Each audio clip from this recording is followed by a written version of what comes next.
Hello, everyone. Surprise! It's me, Emily from Dallas Moms. And I am totally thrilled to be chatting today with my brand new friend, Mimi Sterling.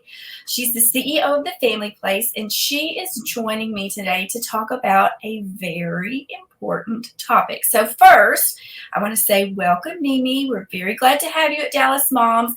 And I would love for you to just take a second and maybe share a little about yourself, a little bit about the Family Place. Thank you, Emily. I'm so happy to be here today with all of you. What an honor it is to be on this Facebook Live. Thank you on this beautiful Thursday afternoon here in Dallas, Texas. I am also a Dallas mom. I moved here about 9 years ago from New York City, and I have 3 kids. So I have an 11-year-old daughter, a 10-year-old son, and a 3.5-year-old daughter. So very active home life. And as you mentioned, I am the CEO of the Family Place, which is the largest domestic violence service provider in Texas, and actually one of the largest in the United States. We have programs that range from emergency shelter, counseling, education and awareness prevention programs. We have a K-2 school, a daycare, medical facilities. We have supervised visitation centers and our batters intervention program. So we work all the way from the prevention all the way to rehabilitation with the batterers. So we're a very big organization, and we're thrilled to share about our mission today with you on Facebook Live. Hey, well, thank you so much. I had heard of the Family Place before. We kind of started this partnership in 2023, but I was not aware of the breadth of services that you offer. And so I am really excited that you kind of shared sort of, I know it's like reading a list, but it's good to share the information because you, I think, offer a lot more services than maybe our community knows about. So yes, it is an awesome organization.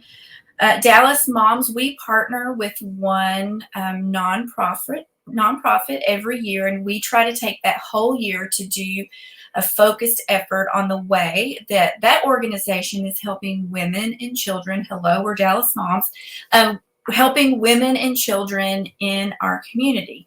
And the Family Place was one that was recommended by very many people on our team. And it's kind of personal for me as well because I am a survivor of childhood family violence. So I care a whole lot about what you're doing and the ways that you are helping families in Dallas County. So we have already published an article on our website, and we have a link to that in the description. And we're going to kind of stay on that topic of what do you do if you suspect your friend may be in an abusive situation. That was the topic of the article. We talk a little bit, but we're going to dive even deeper in that topic today. And so here's kind of how we'll start. Like, if you do feel and you're worried, you're concerned, there may be some warning signs that you have a friend or a family member or a neighbor, however you want to define that, who could be in an abusive situation, how do you first even breach that subject with your friend? Gotta get used to this muting myself thing. I'll get there. So a couple things to start off with. And again, I want to just reference the partnership that we have been working on together all year. We're so grateful for the team coming to tour our facilities, the article, the volunteer work that you guys are doing. And when you say partnership at Dallas Moms, you really believe in a partnership, it means a lot to us. So thank you. The Family Place is 45 years old. So we started in 1978. We're one of the older organizations in Texas. We were founded on the heels of the women's suffrage movement. So several organizations are started in the 78, 79 timeframe. But we have been continuously operating with all services free for all survivors, whether you have financial means or do not have the financial means to contribute. All services are free and have been since 1978. So a couple of stats before I get into how to help a friend. We have 170 shelter beds that are available every single night. And some of the staggering statistics are that those shelter beds are full at any given time. And we have a hotline that is housed actually in the building where I'm sitting just below me, that receives, hundreds and hundreds of calls a week. And in fact, last week alone, I received stats on Monday morning, but last week alone, we had to turn away 120 people that we did not have space for. And so it is a very prevalent problem in our society. It's a global issue, but it also is a very prevalent community issue. And I'll talk about that in a minute. 1 in 3 Texans experience domestic violence. I just want to take a minute on that stat. And so, Emily, if you and I had another friend joining us today, that means one of the 3 of us will have experienced some form of domestic violence at some point in our lives. And so when you sit in a room of, like a lunchtime, let's say a luncheon for a nonprofit, when there may be 1,000 people, 333 of those people, statistics show 333 of those people may have experienced domestic violence at some time in their life. So the numbers are staggering. The reason I tell you that is because it also doesn't happen somewhere else in town. It doesn't happen in somebody else's neighborhood. This happens on my street, Emily. This happens on your street. This happens on our employees' street. It happens, on my best friend's street. It happens everywhere. It happens in our kids' schools. It happens to our teachers. So one of my daughter's teachers, I run into her in the hall here because she's also a client.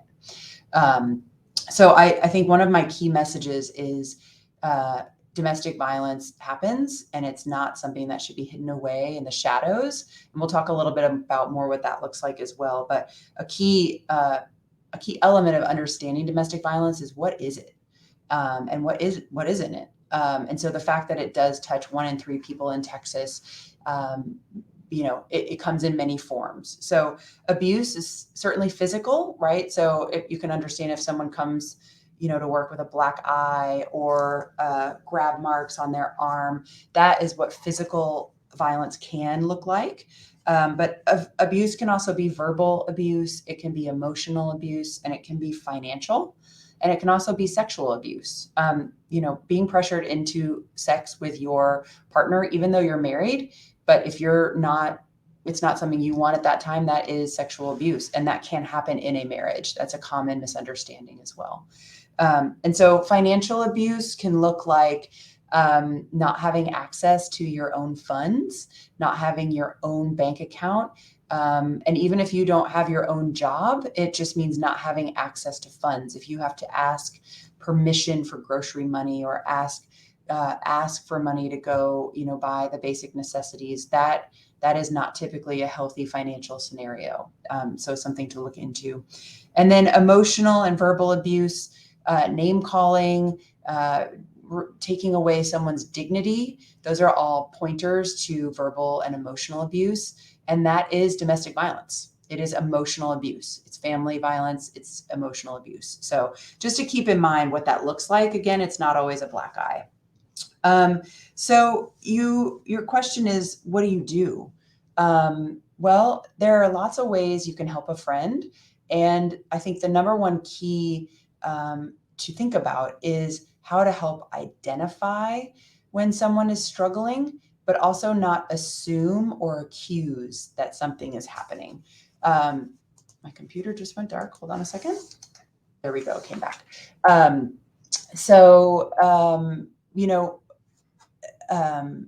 Offering a friend help and asking them some questions, but not ever pushing them into something or accusing or saying things like, you need to get out of this relationship. That is not typically the best type of environment for someone who's experiencing these things to be put in, because it can put them on the defensive. So, a couple of ways to identify the issue. So there are a lot of ways when someone is in a wrong relationship, we would say. A few ways to identify it. So unexplained injuries, or things that when you ask, oh, why do you have that bruise on your arm? If their answer seems not quite right to you, follow your intuition, follow your gut, kind of listen to your inner monologue that might be going.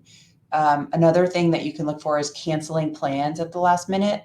And I would say, as busy moms with lots of other things going on, jobs and kids, we all certainly have the right to cancel plans. But if it just seems not right to you or it's unexplained, that's another red flag.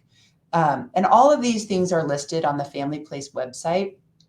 So I'd encourage watchers, viewers, listeners to go on the Family Place. It's familyplace.org. And then at the top on the right, there's a button of how to help a friend, or what to do if you suspect somebody is in an abusive relationship. But helping someone understand that you are there for them. You may also notice that the friend seems consistently like looking over their shoulder, or is just generally afraid in normal life. Like, just if you're sensing a little bit of odd behavior, you can really, it might be a sign, I would say. Um, if your friend mentions not ever wanting to upset their partner, or not wanting to be late or do anything wrong that might agitate their partner, that's also a big sign. If someone's consistently walking on eggshells, that's another sign. And there are a few more, and I'm happy to keep going. But Emily, did you have any questions before I keep going? Because it's a little bit of a long list. That's okay. No, I think that is all really great information, and something that you were thinking about, or you were saying, made me think about. And again, my perspective is a bit different because I grew up in a home that had really severe kind of family violence, but it was contained and hidden, and all of these things. And as an adult, like trying to process, thinking through, why didn't other people help me? Why, et cetera, and so forth. I would throw out there, like, if I was in a situation where I was concerned about a friend, this might be something I would consider doing, and I would love to hear your feedback on it. I, of course, agree with all the things that you said, but what happened a lot in my home was normalizing unhealthy and traumatic and dramatic and chaotic behaviors, and trying to just normalize those things, and that we shouldn't have some sort of like negative response to it, or that should be okay, or trying to maybe minimize it as well. I think if I was a friend of someone in that situation, trying to kind of reinforce like what my own normal relationships might be with a partner or with another family member, or normalizing healthy relationships with even like my children, like what that looks like. Because when you can kind of like, what's the way I want to say it? When you can show how a healthy interchange is supposed to go, it kind of shines a spotlight on the unhealthy aspects of it in a way that might not be so accusatory or shame driving and things like that. What do you think about that? So, Emily, thank you so much for sharing your story, because there are so many folks out there that have experienced domestic violence that just aren't ready to share. And by you being comfortable and sharing, hopefully that will open doors for others to hear that, this does happen, and that they are not the only person. So I appreciate you taking that time to share your experience. These situations are extremely delicate. And they're extremely delicate for many reasons. And you've just alluded to some of those reasons. One is, you don't want to share vulnerabilities outside the home. Some people, right? They don't want to expose what they may perceive as victimization. We call survivors of domestic violence survivors because we don't believe that they're victims. But if they, are in a position, they may not want to expose that feeling of being victimized. One of the most important things that we as friends can do is show support without showing judgment. And I have a quick story. I have a friend who actually never really found out what was going on, but there was just some weird stuff going on. This was about 10 years ago. And I was concerned for her. And I went into her apartment, and there was a big hole in the wall, like a punch hole in the wall.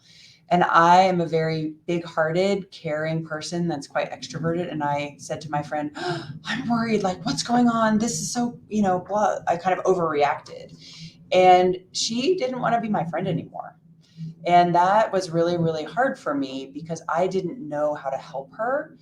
I actually didn't know she needed help, but I didn't know how to help her. And my intentions were always loving and positive, but I did not know how to share those feelings with her without making her feel vulnerable, further and more vulnerable. And so, often when this is happening, people receiving the behavior want to just go along, get along, assume things are normal, dress the kids, brush their hair, get them to school. Everything's fine. Everything's fine. Because when things aren't fine, oftentimes more violence can happen, right? There can be extreme repercussions. And so that's what we find with a lot of our clients too, is that they just have this extreme fear of, if they express a need for help, that they will be further in jeopardy or further in danger. And so on that point, I want to remind everyone that the Family Places services are confidential and free. And we have lots of ways to help you come in and get services where no one has to know that you're here. And so, you can visit our website, which is familyplace.org, or our hotline, which is 24/7, 365. I say they're sitting there Christmas morning. They're there Thanksgiving afternoon. They are fully staffed and welcoming your calls. That phone number is 214-941-1991. And maybe we'll put that in the chat at some point, or I'm sure it's Emily on your website. Or just thefamilyplace.org.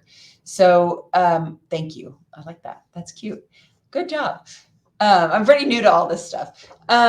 So again, how to help a friend, really being calm and caring and loving and showing that you are there for that person without accusation or assuming what is happening.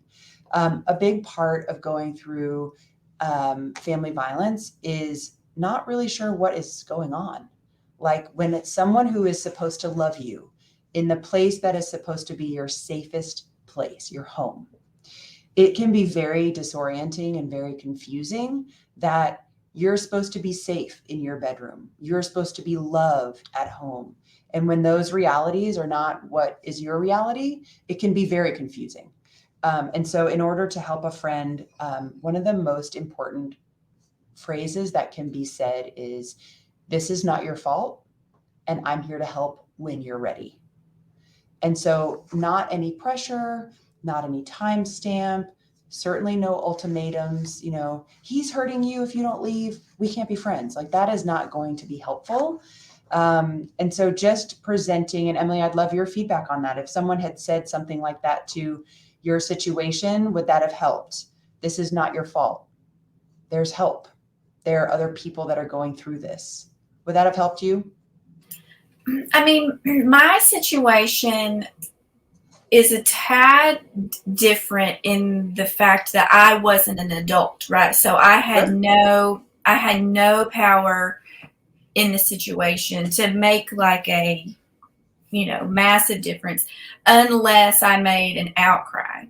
Sure. And I tried making an outcry numerous times in my life, but was really not until high school that I could actually start to verbalize, to actually confess it or admit it. That was just very difficult.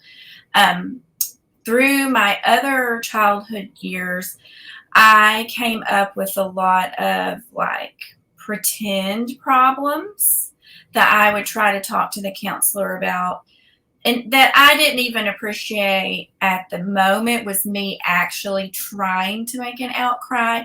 I needed the adults in my life to ask me more pointed questions. Mm-hmm. I would have answered them honestly, I think, if I had been asked. I can't speak, for my mother in the situation. And I want to ask you some questions about this. We have this on our agenda that we wanted to go over, but this was a similar situation that I experienced growing up. of my mother leaving the relationship, 3, 4, 5 times in my childhood, but always returning back to the relationship. So it's difficult for me to almost kind of give my perspective and opinion on it, because I'm coming from a child survivor of parents who created this, right? I'm not coming from the position of I'm the mother in this kind of situation. But what what are your suggestions when you do feel like you have identified like there's something off? Maybe your friend has even, revealed a few things to you, shared in confidence with you. What do you do if he or she wants to stay? Thank you so much, Emily. And one of the first things I want to acknowledge is that you just said he or she, and I appreciate that so much. So at the Family Place, we are an organization that serves everyone, and we have men victims, men survivors that come to us as well. We actually have one of only 2 shelters in the entire United States that serve men and children. And so that's an important reminder for your audience that men and their children can certainly be subject to domestic violence as well. So thank you for mentioning that. This is not only an issue that affects women.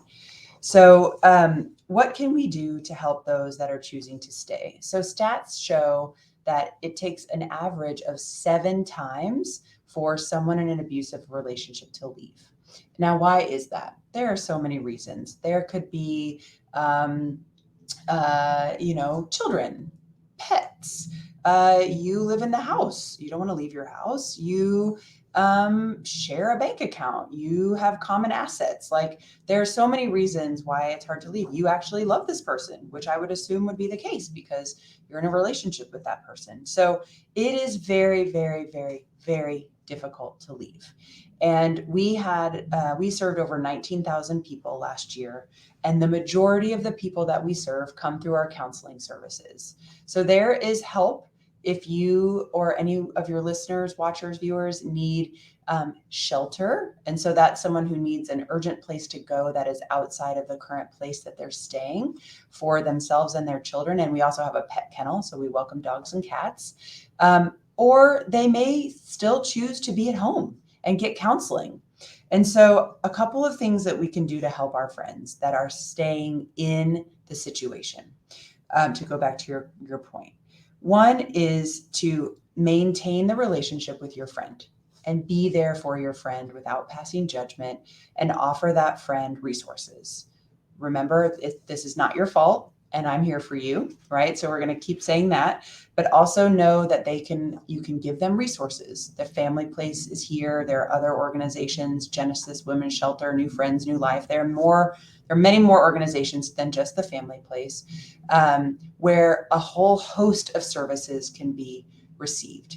So we also come, and I'm going to talk about the kids thing in a second. We also have programs that go into middle and high schools, and I'll come back to that. Another thing you can help your friends do is realize that there can be a plan in place. So for those of you that do have children, I assume since we're on Dallas Moms, most viewers have children. I don't want to assume everybody does, but let's say most. We've all, I assume, packed a bag for the hospital. You can also start to make a plan like you did for your hospital when you're having your babies. Make a plan to leave when things get really dangerous, okay? And so that can mean gathering copies of critical documents, gathering some money, reaching out to a family or friend where you may go visit or stay with them when things get too heated or dangerous. It may be copies of your driver's license, your passports, children's shot records. Think about going back to school and all the paperwork that we have to prepare. It's kind of a nightmare, that situation, right? That whole registration process. Those are the types of things that you need when you leave your home. So immunization records, social security cards, etc.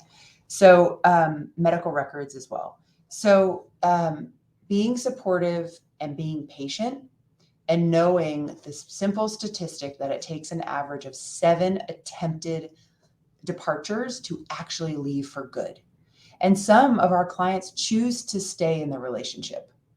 And sometimes we actually counsel the batterer as well. And so our goal is actually not to have the relationship stay together. If it's an abusive relationship, we want to foster those two individuals being healthy on their own. But if those two people do choose to stay together, we have lots of mechanisms for their children to remain safe and for each party to remain safe. And I can go into that if you want more information. Yeah, we are going to kind of wrap up with, talking through the ways that the family place can help. You've already mentioned several. And I just want to throw out there, don't be deterred by the statistic that sometimes people have to be turned away. Still call, because if you can't help them, there are other organizations that can. Can I add to that, Emily? I appreciate Please. you so much for saying Yes. that. So what we do when someone calls is we go through an intake process and a lethality assessment process.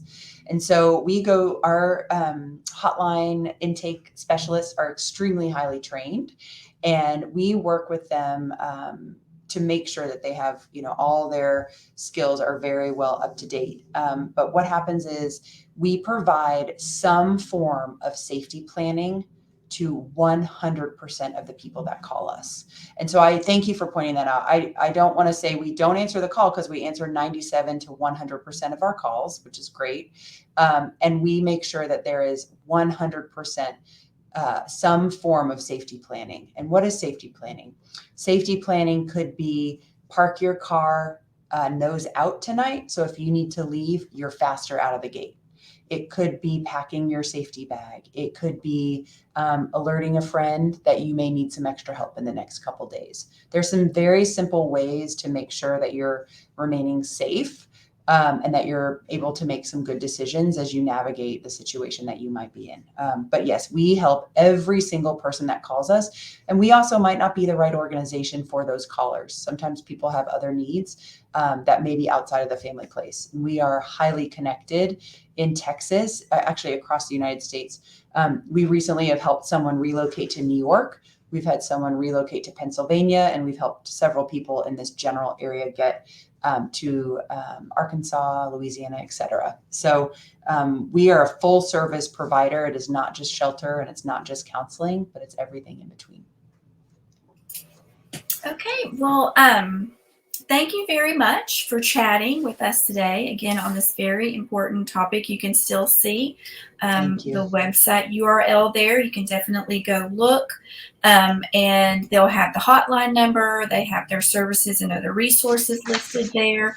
Also, for people who are watching that might be interested in volunteering or lending financial support, those are always needs. I know that you have. I know you accept some donations as well, and there's information on your website about how to do all of those things. You can also, again, go to, look like magic, there it is, dallasmoms.com, as well as I think we have a link in the description and the original article that was written. And if you're a person like me, it's fun to listen, but when I really want to enter it into my mind, I like to go back to reference and read. So you can do that as well if that's the kind of learner you are. Again, thank you so much, Mimi. This has been a very important topic, and I hope you have a great rest of the day. And everybody out there in Facebook land, we'll see you next time. Thank you, Emily. Thanks, Dallas Moms, and thanks all the viewers today. Appreciate it.